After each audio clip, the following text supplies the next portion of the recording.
I moved into a new house, one of those old ones that have charm, but also a strange atmosphere. The real estate agency assured me everything was fine, but within the first few days, something felt off. Every night, always around 3 a.m., I would hear noises coming from the basement. It wasn't just a single sound, it was continuous, like someone rummaging through things down there. At first, I thought it was just the house settling. Old houses creak and make noise. But after about 2 weeks, I started questioning it. The problem was that when I called the real estate agency, they simply told me there was no external access to the basement, which only made me more uncomfortable. If there was no way in from the outside, then who was down there? I tried to ignore it and go on with my life, but the feeling of being watched only grew stronger. Until one night, something inside me told me I had to go down there, to see with my own eyes what was happening. I grabbed a flashlight and, trembling with nerves, made my way down the stairs to the basement. The door was locked, but with a little push, it opened. The air down there was stale and a bit musty, but that wasn't what made me stop. What made me freeze was what was lying in the corner, as if someone had tried to hide it. A man's backpack, with clothes inside and even a toothbrush. I stood there, paralyzed. Who the hell had been living down here, without me knowing? I stayed still for a few seconds, unsure of what to do. The air felt heavier, and the only sound I could hear was my own rapid breathing. The backpack was so out of place, so personal, as if someone had settled in, living there without permission. And the toothbrush? That made no sense at all. What disturbed me the most was that the real estate agency had assured me the basement was sealed off and inaccessible. So who had put these things here? And why hadn't anyone told me about it? I tried to stay calm and head back up the stairs, but every step felt harder, as if the ground itself was pulling me back into the basement. Then something creaked, a sound of movement. It wasn't coming from outside the house. It was from the basement itself, like someone shifting in the shadows. I nearly collapsed from fear, my mind spiraling into panic. The feeling that someone was in there with me only intensified. I had to get out fast. Without thinking twice, I bolted up the stairs, slammed the basement door shut behind me, and locked it. The moment the key turned, I felt a wave of relief, but also a deep sense of helplessness. I didn't know what was going on, but I was certain this wasn't normal. I stood in my living room, heart pounding, the cold air wrapping around me. My mind was a mess. Was I imagining things? What had just happened didn't make sense. But the objects were real, the clothes, the toothbrush. I knew I hadn't put them there. How could someone have entered the house without my knowledge? I was alone. I hadn't heard anyone come in. And the fact that the basement door had been locked until that moment made it all the more terrifying. I looked at my phone, debating whether to call the real estate agency or even the police. But what would I say? "Hi, there's a man living in my basement, and no one told me about it." It sounded ridiculous. I knew I was having a panic attack, but the problem felt too real to ignore. The silence in the house was suffocating, and I knew that if I didn't do something, I would stay frozen in fear. I took a deep breath and started walking toward the kitchen, trying to figure out what to do. It was too late to leave and ask someone for help. Besides, who could even help me now? I was alone. But as I passed through the kitchen, an eerie sensation washed over me. I glanced at the window and for a split second, I thought I saw a shadow moving outside. Fear gripped me again, and a deep chill ran down my spine. Then, suddenly, the noises from the basement returned, louder this time, like something was banging against the walls down there. I didn't know what to do. Every instinct screamed at me to run, but I was frozen in place. The sound coming from the basement was clearer now, like someone walking around. But the strangest part? The basement door was slightly open, as if it had been nudged just enough for me to see that it was no longer locked. My feet were glued to the floor, my mind racing to comprehend what was happening, while sheer panic consumed my body. I looked back at the window, nothing. But the feeling of being watched was growing stronger by the second. I knew I had to act, but I didn't know how. That's when I heard it, clearly. A breath coming from the basement. A muffled inhale, as if someone was trying to stay quiet. Fear completely overtook me. How was this happening? I couldn't understand. I couldn't even fathom the possibility that someone had actually been living down there. Or maybe it was the previous tenant. But the fact that the real estate agency had insisted the basement was sealed off with no external access only made everything stranger. I hesitated, trying to summon the courage to act, but the noises continued, louder now, as if whoever was down there was getting closer to the stairs. My instinct told me to run straight to the front door and leave, but the terrifying thought that someone could be lurking in any corner of the house kept me frozen. For a moment, I recalled what the real estate agency had said. There is no external access. But if that was true, then how do I explain the man, the backpack, the clothes, and the toothbrush? I didn't know what to think anymore. The only choices I had left were to wait, or confront whatever was lurking in the basement. But the fear was consuming me so completely that the thought of going down those stairs felt impossible. The terror was so overwhelming that, for a moment, I thought I might lose my mind. Each breath echoed louder than normal, and I couldn't stop thinking about the clothes and the toothbrush. The feeling of being watched was unbearable. I looked at the basement door. It was still there, slightly ajar, like an invitation to the unknown. I couldn't stop imagining what might be waiting for me down there. What was that backpack? Who had left it there? Suddenly, the sound of breathing became clearer. It was no longer just a muffled breath. It felt like the person was actually near the door. My heart was racing, my muscles tensed, as if I were frozen in a nightmare I couldn't wake up from. And then something made me act, a creak, a noise from the basement, as if someone had tripped or moved something heavy. My body reacted instinctively, and without thinking, I took a step toward the door. But before I could reach the doorknob, I heard something that made me freeze. "I know you're there." The voice was low, almost a whisper, but clear enough to send a chill down my spine. I didn't know if the person was trying to provoke me, or if they were really there, watching me, waiting for the right moment to confront me. The air felt denser now, and the sense that something was about to happen was overwhelming. I needed to decide what to do, but fear kept me paralyzed, unsure if I should face the unknown or just run. The silence stretched for a few seconds, and I had no idea what to do. My mind was racing, trying to find answers, trying to understand what was happening. How could someone be hiding down there, living in the basement without me knowing? And the most terrifying question, who is this person? What did they want? I knew my options were limited. The tension grew with every passing second, and I could no longer tell if I was imagining things or if there really was someone there. The voice still echoed in my head, and the feeling that something was closing in on me made it hard to breathe. I couldn't shake the thought that maybe I should just run, but my legs were shaking so badly it felt impossible to take a single step. I was trapped in my own home, and every tiny noise only made the pressure worse, as if the air itself had become heavier, more oppressive.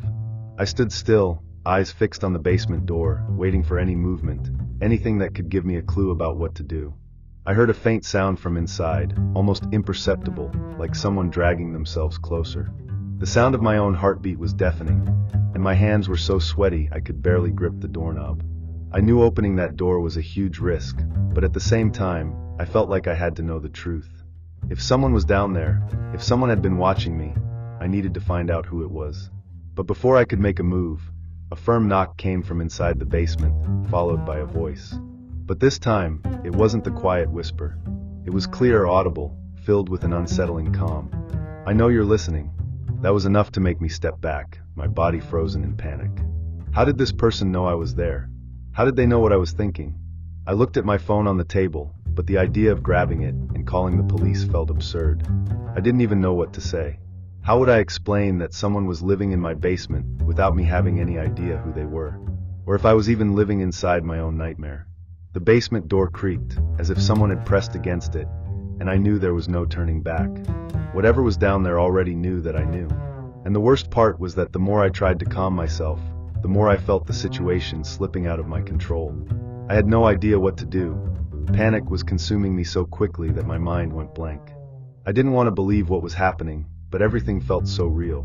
The sound of movement in the basement, the strange objects I had found, that voice now echoing in my mind. It was all so clear, yet so surreal. I wanted to run, but at the same time, something held me in place. How could I just run away? What if someone was already upstairs waiting for me? I took a deep breath and tried to think, even though my head was spinning. I forced myself to gather some courage, and without thinking twice, I ran to the kitchen and grabbed the biggest knife I could find. I didn't know if I'd be able to use it, but I felt stronger, like I could face whatever was down there. Maybe it was all in my head, maybe the noise was just the wind or some animal. Everything could have a logical explanation. But my gut feeling was screaming at me not to take any more chances. With the knife in my hands, I stepped closer to the basement door. Each step felt heavier, as if the weight on my shoulders was unbearable. By the time I reached the door, My breathing was so ragged I thought it could be heard from miles away. Then suddenly silence. No more sounds from the basement. It was as if everything had frozen. I stood there for a few seconds, unsure if I should open the door or just run to my phone and call the police. Despite the paralyzing fear, I decided to open it. I placed my hand on the doorknob and, just as I started to turn it, the door swung open on its own, as if it had been pulled from inside. I didn't move. I looked into the basement and darkness swallowed everything. There was nothing. No shadow, no movement. Just the silence stretching across the entire space. But as I looked more closely, I noticed something I hadn't seen before. The wall was marked, as if someone had been scratching it for a long time, creating small grooves that accumulated into a strange, unsettling pattern. In the middle of the floor, there was a broken chair, but what stood out the most was the crumpled note resting on it. My heart stopped for a second. When I picked up the note, the handwriting was scrawled by hand, and the words sent a chill down my spine. "I've been waiting for you." My whole body froze. A shiver ran down my spine, as if something was right behind me watching me. The note trembled in my hands as my mind desperately searched for a logical explanation. Maybe it was something old, left by a previous tenant. Maybe it was a cruel joke. But how could I explain the noises? The objects? The terrible feeling that I had never really been alone in that house. I dropped the note on the floor and started backing away, putting as much distance as I could between myself and that suffocating darkness. My breathing was heavy, my chest rising and falling uncontrollably. As I took a step back, I felt something beneath my foot. A keychain. When I bent down to pick it up, I realized it wasn't mine. It was small, silver, with a worn-out symbol etched into the metal. The key was still attached. Before I could even process what to do with it, a sound sliced through the silence. Above me on the upper floor, the floorboards creaked. Someone was up there. My heart pounded harder than ever before. My first instinct was to run to the exit, but what if that was exactly what they were waiting for? My hands were trembling so much that I almost dropped the knife. I held my breath and tried to listen. The sound of footsteps moved slowly down the hallway, as if someone was deliberately dragging their feet. I knew I had locked the front door. How could anyone have gotten in? Summoning every ounce of courage I had left, I climbed the stairs as silently as possible, each step feeling like an explosion in the unbearable quiet. When I reached the top, I looked around. The door was still shut. The windows too. Nothing seemed out of place. But the footsteps, I had heard them. I was sure of it. The silence was now deafening. I stood still, waiting, trying to pick up any hint of movement. Nothing. I could hear nothing but the violent pounding of my own heart. Slowly, I began to believe that maybe my mind was playing tricks on me, that maybe I was just being paranoid after everything that had happened. But then, just as I was about to let my guard down, I saw it. The door to my bedroom, which I had left open, was now slightly ajar. And in the dark gap, I swear I saw something move. Something quick, almost imperceptible. As if someone had pulled back at the last second to hide. I didn't wait to find out who, or what, it was. I grabbed my bag and ran out of the house without looking back. I spent the night in my car, locked inside, with the lights on and my hands shaking on the steering wheel. The next day, I called a locksmith, changed all the locks, and started looking for a new place to live. I never found out who had been there. I never heard noises from the basement again after that night. But to this day, whenever I think about that note, a part of me still wonders. What had he been waiting for? I never knew who had been there, but they were fast enough that I couldn't find them inside the house. I searched every corner, opened closets, checked under the bed, even went through the attic. Nothing. I went outside and walked around the house, looking for any sign. A footprint in the dirt, a window left slightly open, a sign of forced entry. Nothing. It was as if they had never been there. But deep down, I knew that wasn't true. They had been there. Maybe they still were. They had a way into the basement that I didn't know about, and I would never be able to sleep in that house again without thinking about that. I was never one to scare easily. I've always been skeptical of horror stories, thinking most of them were exaggerated or made up. But after what happened to me, my perspective changed completely. To this day, I try to find a logical explanation, but nothing seems to make sense. I live alone in a small house on the outskirts of town, a quiet place with no neighbors nearby. My routine was simple: work all day, come home at night, eat something and sleep. That night, I followed that exact routine. Nothing unusual. I woke up in the middle of the night with a dry mouth and decided to go to the kitchen for a glass of water. The house was silent, as always, with only a faint moonlight coming through the living room window. As soon as I stepped into the kitchen, I felt something strange under my feet. I looked down and my heart skipped a beat. There were muddy footprints on the floor, as if someone had walked through there with wet, muddy feet. The problem? The front door was locked, and I live alone. My first instinct was to try to find a logical explanation. Maybe I had brought dirt inside without realizing it. But as my eyes followed the footprints, a chill ran down my spine. They didn't come from the front door or any of the windows. They started in the middle of the kitchen, as if someone had just appeared there, and continued toward the hallway, directly into my bedroom. I froze, feeling my heart race. The only entry into the house was the front door, which I was sure I had locked before going to sleep. The windows had bars on them. There was no way for anyone to get in. Still, the footprints were there, leading into the room where I had been sleeping just minutes earlier. I tried to convince myself it was some kind of illusion, that maybe I was more sleepy than I realized. But the feeling that something was deeply wrong took over me. My breath was heavy, and I could feel cold sweat running down the back of my neck. I forced myself to take a step forward, following the footprints.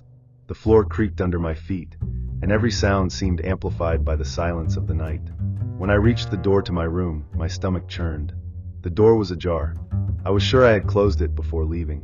The only light came from the hallway, casting distorted shadows into the room. I was expecting to see something, anything, but there was no one there. The room was just as I had left it. The bed was messy, my phone charging on the outlet, the window closed.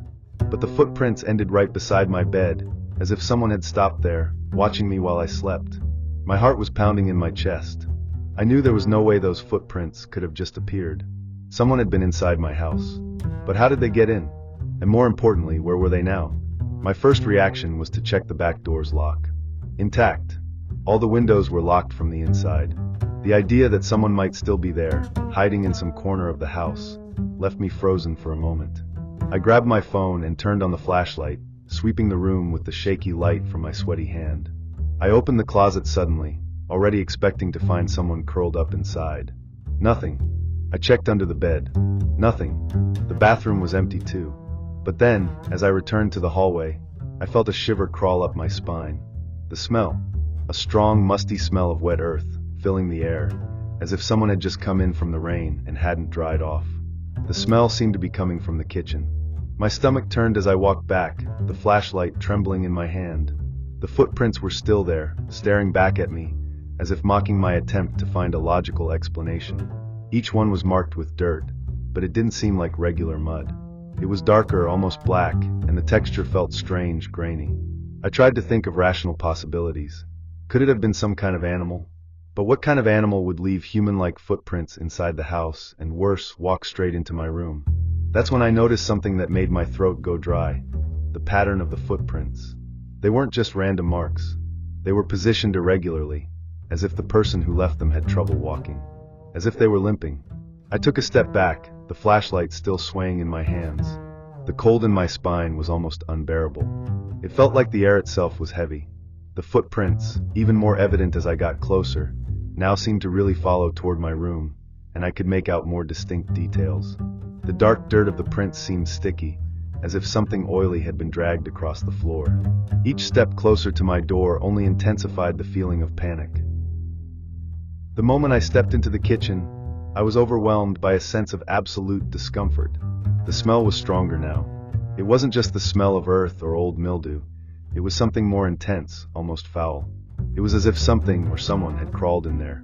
I forced a sigh and decided that I couldn't delay any longer. I need to know what's happening, I thought.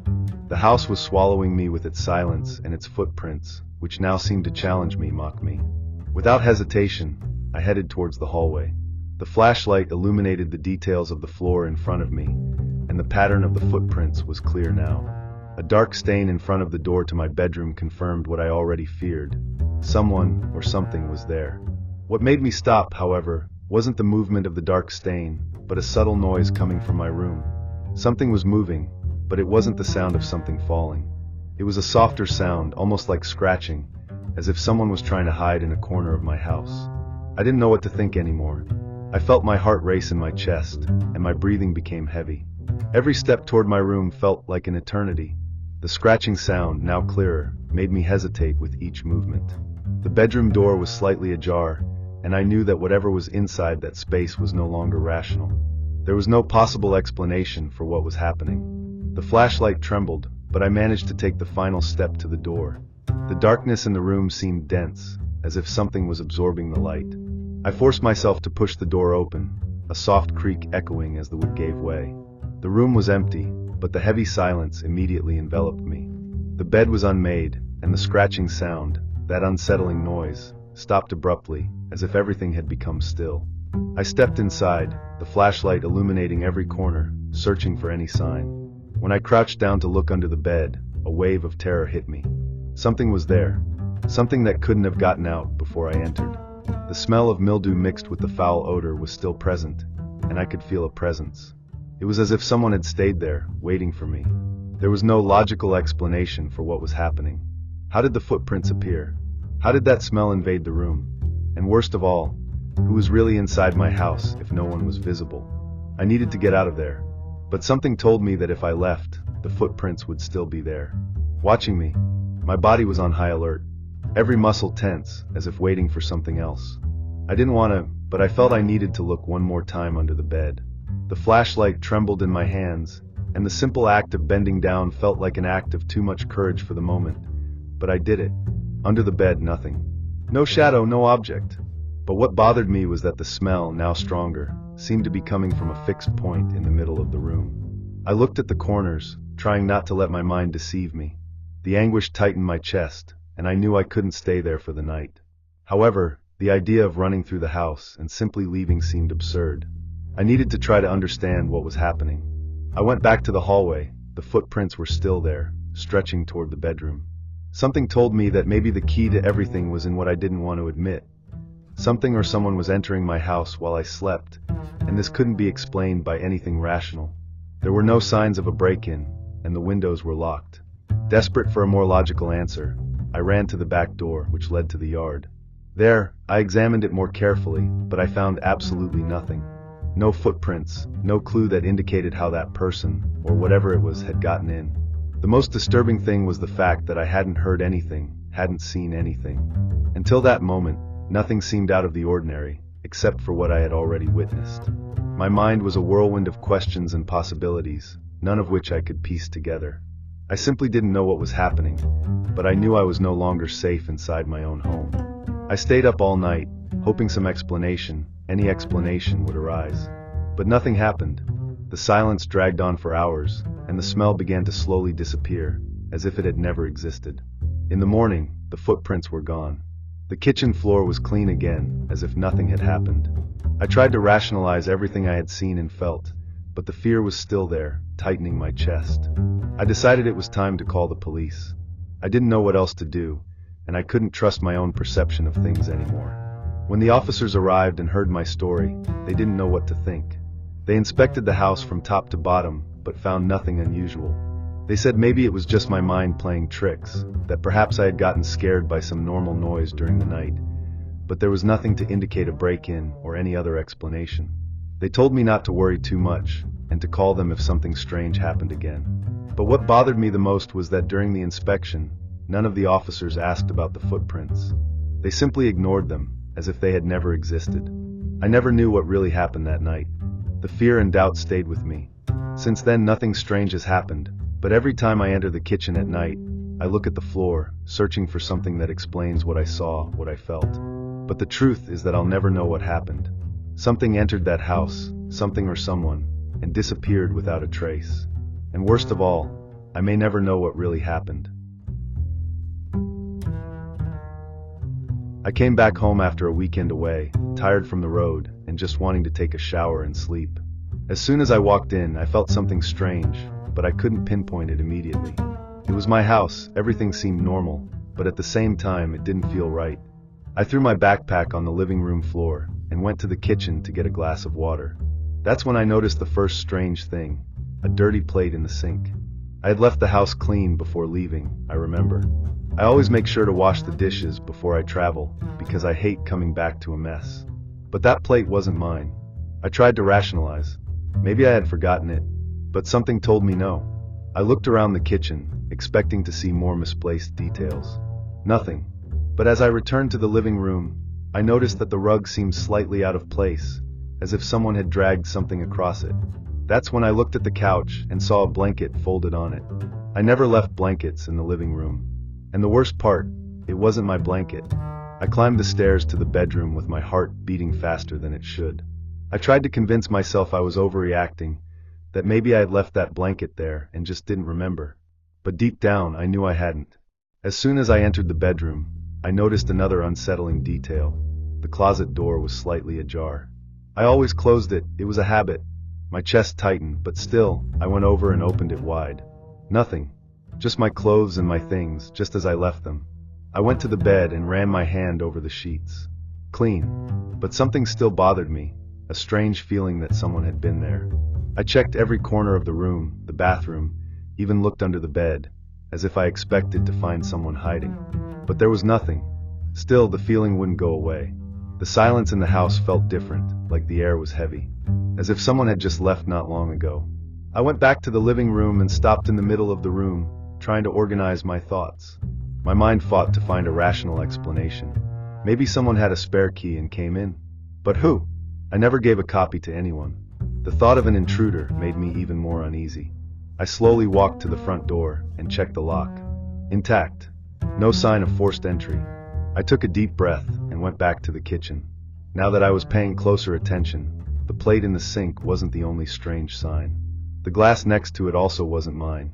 I picked it up and examined it closely. I didn't recognize that glass. My skin crawled. It was as if someone had really lived here for a while and taken all the care to leave no obvious traces, but not enough to go unnoticed. My heart raced when I noticed another detail. The bathroom towel was damp. I hadn't taken a shower since I got back, so that meant someone had used the shower recently. My stomach churned. Was this person still here? I grabbed my phone and, without making a sound, started checking the rooms. I opened closet doors, looked under the bed, checked every corner of the house. Nothing. No one was there. But the discomfort wouldn't go away. Whoever it was seemed to have spent some time here, lived in my house as if it were theirs. But how did they get in? And why did they leave without taking anything? I tried to think rationally. Maybe I had forgotten a window open? Or worse, maybe someone had a spare key that I didn't know about. I racked my brain trying to remember if the previous owner mentioned anything about that when he sold me the house, but nothing came to mind. I took all the keys I had and tried them in the front door lock. They worked perfectly. The latch didn't seem forced, no sign of tampering. I went back to the kitchen and stared at that dirty plate as if it could give me answers. The grime was dried, indicating it hadn't been from today, which meant whoever had been here had already left. But when? And how? I went to the back door and checked the padlock. Locked, just as I left it. My head started throbbing. I knew I wasn't imagining things, but it didn't make sense. My next idea was to check the windows. I went room by room, inspecting each one. All locked. No broken glass, no sign of forced entry. This eliminated the possibility of a casual intruder. Whoever was here entered and left without leaving any obvious trace. But then, something occurred to me. I rushed to the bedroom and opened the wardrobe. My coats were still there, the drawers untouched. I grabbed my suitcase, which I had left closed before the trip, and checked my clothes. Everything seemed fine, until I noticed something odd. My t-shirts were folded differently. I never folded them that way. I stood still for a moment, trying to rationalize that. Maybe I was overreacting, confusing things. But then another thing caught my attention. On the bedroom floor, right next to the bed, there was a small dark stain on the carpet. I kneeled to take a closer look. It was a strange dirt, kind of dusty, as if someone had stepped there after walking through a dirty place. The problem was, I always took my shoes off when I entered the house. I went back to the living room, feeling my stomach turn. I grabbed the blanket from the couch. Smelled it. It didn't have my scent. It had a different smell, the smell of someone who wasn't me. A smell that didn't belong in my house. By this point, my head was spinning. Either I was becoming paranoid, or someone really had stayed in my house while I was gone. My heart started to beat faster. I grabbed my phone and went straight to the security camera app. I had installed two, one at the entrance of the house and another in the living room, pointed at the door. If someone had entered, it should have been recorded. But when I opened the app, I felt a chill down my spine. The last 2 days were completely blank. No recordings, as if the cameras had been turned off or erased. I jumped up impulsively and went to the front door. Locked, just as I had left it. I checked the windows. All shut. No sign of forced entry. But then, looking at the lock on the back door, I saw something I hadn't noticed before. Small scratches around the keyhole. As if someone had used a tool to unlock it. I felt a knot in my stomach. That explained everything. Someone had gotten in without leaving obvious traces. But who? And why? I couldn't understand. The house wasn't turned upside down, nothing seemed stolen. It was as if the person had just stayed for a while and then left. I took a deep breath and tried to think rationally. If someone entered, it could have been a homeless person, someone seeking shelter. But that didn't explain why the person bothered to clean the dishes or fold the blanket. That suggested whoever it was didn't want to be noticed. They came and went as discreetly as possible. I checked all the doors and windows again, trying to find any sign of forced entry, but everything was intact. Then a thought hit me like a punch to the stomach. What if that person hadn't left? What if they were still here, hiding somewhere in the house? My heart raced. I grabbed a knife from the kitchen drawer and started opening doors and cabinets. I went from the bathroom to the bedroom, then to the laundry room. I even checked inside the wardrobe and under the bed. Nothing. But my mind couldn't accept that this was just a mistake in my memory. I knew how I had left everything before the trip. Someone had been here. My last hope was the attic. I almost never went up there, but I knew it was one of the few places in the house where someone could hide without being noticed. My stomach turned just thinking about the possibility. I took a deep breath and walked to the hallway where the small access door to the attic was. It was closed as always, but when I pulled the handle, something strange happened. I felt slight resistance, as if it were jammed, or as if someone was holding it from the other side. Panic hit me all at once. I froze, feeling my heart pounding in my ears. For a moment, I didn't know what to do. If there was really someone there, I didn't want to be alone to find out. I took a few steps back, still holding the knife, and grabbed my phone to call the police. But the second I unlocked the screen, I heard a muffled noise coming from the attic. Something like a quick movement, followed by an absolute silence. That sound made me shiver to my bones. The kind of silence that follows something moving quietly. But who or what could be there? I knew I shouldn't go up, but I couldn't resist. I climbed the hallway stairs with heavy steps, trying to make as little noise as possible, as if any sound could alert whatever was waiting up there. The attic door was almost fully open now, a crack. As I got closer, I could almost feel a presence on the other side, as if the very air around the door had become denser. The knife in my hand seemed useless, but I still held it tightly. I took a deep breath and pushed the door with a quick shove. The attic was dark and empty. Just a few stacked boxes and old furniture. Nothing else. But something told me I wasn't alone. That's when I saw, in the back, a rocking chair. It was gently moving. There was no wind, no explanation. And the worst part, I swear I had left it turned the other way before I left. What made me go over there slowly was the fact that it seemed to be waiting. Waiting for me.